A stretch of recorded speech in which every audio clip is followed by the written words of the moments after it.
If you like this video, please consider supporting me on Patreon. For just $1 a month, your name can appear at the beginning of this and many other upcoming videos.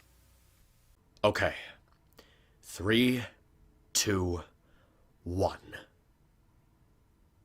Oh my god, it's already better than Season 8!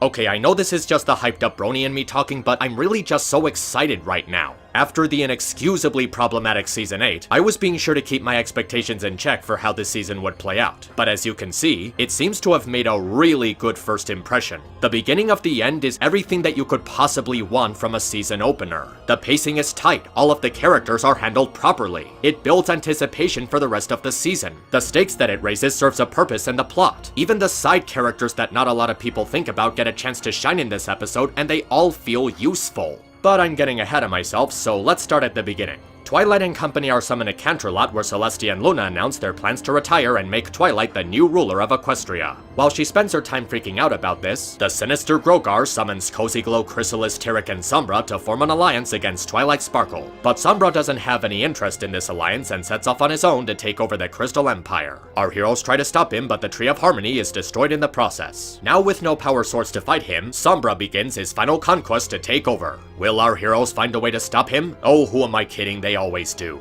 But even though we already know the heroes are gonna win in the end, the episode still does a pretty nice job pacing it out. The setup, the progression of the story, and the resolution go by at a pretty even speed. Some parts do feel sort of rushed, like the main six overcoming their worst fears or Sombra deciding to work by himself, but the vast majority of it is leveled out excellently. It's also really appreciated that in spite of the threat level surrounding the situation, the episode never goes for being too dark or too gritty. It stays pretty lighthearted and family-friendly while maintaining a sense of tension. Everyone is being brainwashed, the Everfree Forest is growing out of control, the Tree of Harmony has been destroyed, and this is only a sneak preview of the chaos that Grogar is capable of. Speaking of which, Grogar makes a really good first impression. I can't exactly go into detail about what I think of him as a villain since this is his first episode, but so far he seems like a pretty promising antagonist. This is actually a villain based on Generation 1, which I admittedly never saw, but I think it serves as a pretty good introduction to the character. His story was brought up in Season 7 when Twilight was reading that book to those kids in the hospital, and it's nice to know that they're still putting those references to good use. He has a really commanding personality, taking full authority over the other villains, and instead of his backstory being something sad or dramatic like with Starlight and Stygian, it's laid out in a simple way and just allows him to be a traditional menacing Saturday morning cartoon villain.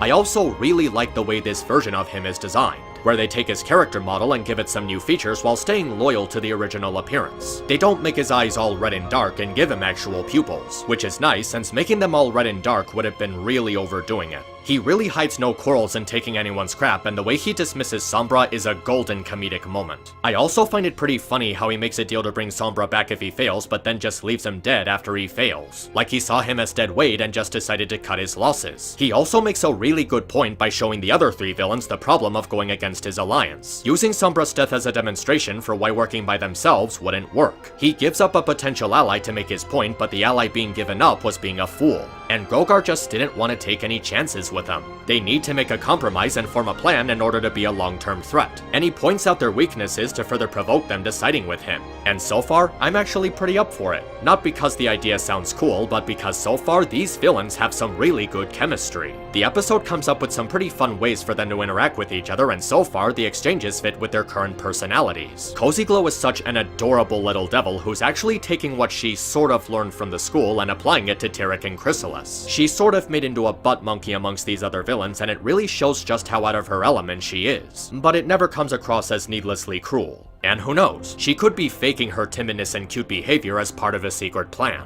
On the other hand, Chrysalis has all but completely lost her mind, and it's pretty telling that she's taking out a lot of her frustrations on these other villains. She's honestly kinda pathetic now that she's lost everything. her kingdom, her subjects, her home, and she's pretty much been reduced to a desperate, blethering idiot. It's actually kinda sad, and now she's teaming up with Grogar because she has no other options left. In a small way, I feel kinda bad for her, but she does seem more stable when talking to the other characters, so there's some sort of sanity left in her. It's also a nice bit where she claims on getting revenge on Twilight instead of Starlight, like she's taking a moment to retrace her steps to the root of her defeats. Tyrek is just kinda there as he really doesn't do a lot of interacting, mostly just being unamused by Cozy Glow, though I will admit the way they play off each other is really great, and it even leads into some nice jokes.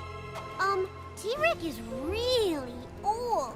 No offense, you look great. As for King Sombra, I'd say he's a bit of a mixed bag. On one hand, he does come across as pretty menacing. He manages to cause a lot of irreparable damage by himself and was even able to pull a fast one on the group. He also has this pretty overly confident personality, believing himself to be superior to Grogar and not being all that impressed with his power, which ironically led to his downfall. He actually came pretty close to succeeding, and he seemed to have taken over the town and get them to attack Canterlot pretty quickly. He's also pretty diabolical in that he actually makes the girls see their worst fears as opposed to making them imagine it in their heads. But on the other hand, he does kind of feel like a throwaway villain for how quickly he was defeated. The new voice actor isn't nearly as convincing as he just doesn't fit his design or personality at all. The original voice actor did a much better job making him feel more menacing and intimidating with his deep growling voice. This guy just sounds like a Hispanic guy trying to sound like a comic book villain, and it just doesn't work. And of course, you have that dumb cliche as old as time itself, where the villain doesn't take the opportunity to finish off the heroes when he's given an opportune chance to do it. It may not be the best comeback we could have had with this character, but it at least gives us some kind of posing threat to overcome. I'm just happy this episode retconned the Siege of the Crystal Empire storyline from the comics because my god, it was such a mess. But aside from the villains, there's plenty more to like about the episode. They avoid using Starlight as part of the main team, or worse, making her into the one who saves the day, which is appreciated since the last few seasons have put way too much time into making her a creator's pet. She does a much better job as a supporting role, being there to give Twilight helpful advice and even pulling off a bit of reverse psychology. The princesses also show up and actually help the girls fight off the villain and save the day, instead of just relying on them to do everything after they said they retired, which ends up playing into the baiting they did in the beginning, which we'll get into later. There's a number of references to earlier seasons, but they're used in a way that's appropriate for the story. They're not just a bunch of random moments where the writers say, remember this, and just leave it hanging there for fan service. And thank you, we don't get another rushed villain reformation. They don't give Sombra any kind of undeserved forgiveness or redemption, they literally just obliterate him into vaporized dust. I'm really glad that the staff avoided making an obvious decision and went for something more refreshing compared to what they've been doing the last few times. And the characters are just so great. They're all given writing that deals them proper justice. The dynamic between Twilight and her friends is really well done here. After everything they've been through over the years, there's an intrinsic method to how they interact. The girls and Spike tease Twilight over how predictable she's acting, like they really have known her for years, and they still act very loyal and supportive of her. They really feel like a close group of friends who've experienced so much together, demonstrating the loyalty and teamwork in their group. They work off each other great, and they also work individually. Rainbow Dash is highly confident and quick to action, but also shows restraint and level-headedness. She actually calls out the princesses for never doing shit, which by itself is one of the greatest lines ever said in the show. Spike is still a great straight man and a great foil to Twilight, acting as the ego to her behavior, which shows just how much he's grown and matured throughout the series. AJ gets to be a nice mutual support, and also takes a really great stab at Flim and Flam. Like she actually thinks they can be compared to the forces of evil like Tyrek and the Storm King. Rarity puts aside her fears of getting dirt in her hooves and takes charge to dig their way out and rescue her sister. That is just so sweet. Fluttershy acts as a shield to protect the woodland creatures and helps Dash fight off Sombra's forces, expressing fear of the situation but still facing it head on. Diane is also at some of her best in this episode, making jokes that fit into the story, being silly and optimistic in a way that fits in character, and she's also really mature about the situation. Instead of trying to lighten the mood, she recognizes the severity of this and actually doesn't try to crack a joke or witty line. What are you looking at me for? This is usually when you say something funny to lift our spirits. Sorry, nothing about this is funny to me. Discord is by far the best thing about the episode, hands down.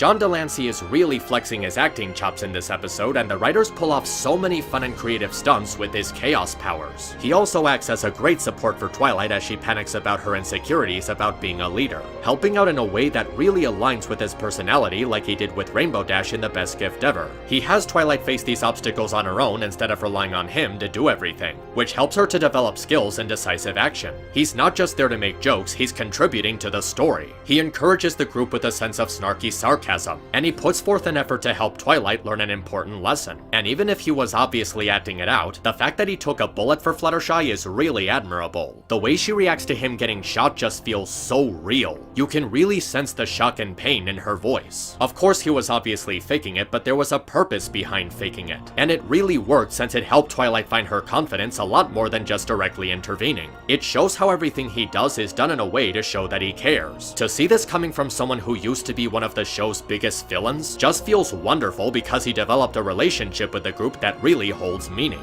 It also gives the princesses and Star Swirl something to do, fending off the forest and buying time for the girls to take on Sombra. Cadence and her family play a nice little role in fighting Sombra, and Shining Armor roasting him was just so enjoyably savage. Even Twilight gets a really profound role in the story, facing the biggest challenge she's ever faced so far by proving herself as a leader after so many years of experience. We all joke about her freakouts and her overreactions, but this time it's completely understandable. She suddenly has a huge responsibility dumped on her and is supposedly given very little time to prepare for it, all while taking on Sombra's invasion on Equestria. The way she deals with his dark magic is also such a huge boss moment, slowly advancing on him and swatting his beams like it's nothing. Man, what a badass. I know that it's a minor point to talk about, but the animation is just so astounding now. If you were to go back to any episode of Season 1 and really compare it to this episode, it really shows just how much they've improved. The movements are so fluid and the visuals are crisp and clean, and the lighting effects are so clear and detailed that it's really hard to believe that so much work would be put into something called My Little Pony. And finally, there's the subject of Celestia and Luna literally trolling Twilight into thinking that she's suddenly going to be the leader, and it's handled in a way that's actually pretty clever. From those smug looks to all of those talks about taking vacations, it was just such a great troll move. It's also pretty cool that after all these years, Celestia managed to counter-troll Discord, just getting a playful bit of revenge. But they do confront Twilight and express the feelings they have on the potential she showed by taking on Sombra, and they admit that it wouldn't be a good idea to suddenly make her leader, giving her more time to think and prepare for it. It's actually pretty cool that they didn't really retire while simultaneously passing down the mantle in some way.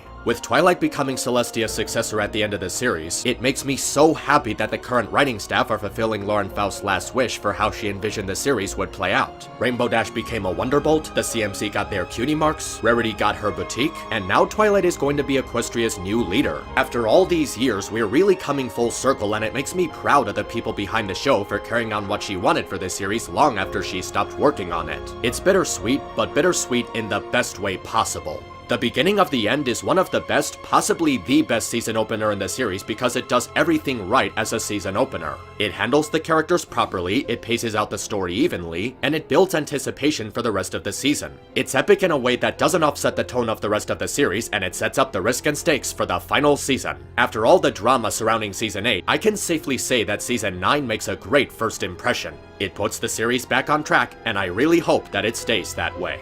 This is Map signing out.